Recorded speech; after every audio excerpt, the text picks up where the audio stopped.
monster that threatened to consume her. But the image of Mark's cold eyes kept her going. She screamed for help until her throat was raw, her voice lost in the vastness of the sea and sky.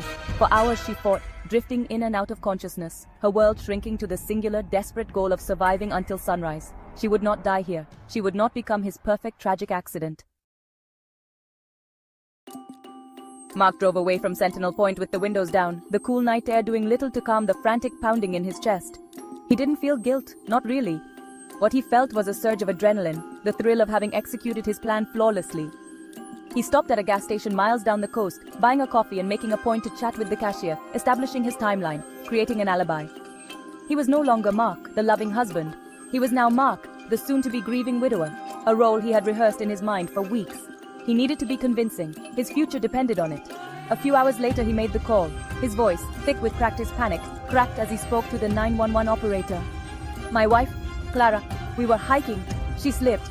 He sobbed, the sounds manufactured but believable over the phone line. He played the part of the distraught husband to perfection. When the search and rescue team arrived, he was a wreck, pointing frantically towards the cliff edge, recounting a fabricated story of a terrible accident. He told them how she'd stepped too close for a photo, how he'd reached for her but was too late. His eyes filled with tears as he watched them rappel down the dark cliff face. The search continued through the night, a futile effort against the darkness and the dangerous terrain. Mark sat wrapped in a blanket in the back of a police car, accepting condolences with a bowed head and choked sobs. He answered their questions with heartbreaking detail, painting a picture of a perfect marriage shattered by a single tragic misstep.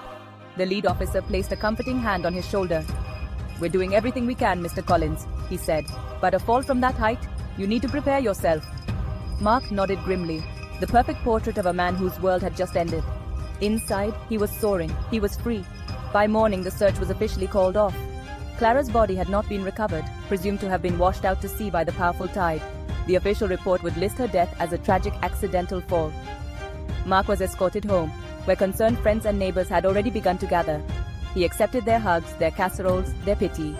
He moved through the next few days in a fog of faint grief, fielding phone calls and making funeral arrangements for a wife whose body would never be found. He had done it. He had committed the perfect crime. No one suspected a thing. Clara was found at dawn by a pair of fishermen who had taken their boat into the small cove. They found her clinging to life on that rocky ledge, a battered and broken figure against the grey stone. The journey to the hospital was a blur of sirens and frantic voices. She was rushed into surgery, her body a roadmap of injuries, a shattered femur, multiple broken ribs, a severe concussion, and countless lacerations. She spent days in a medically induced coma, her life hanging by a thread as doctors worked to piece her back together. She was a Jane Doe, a mystery woman pulled from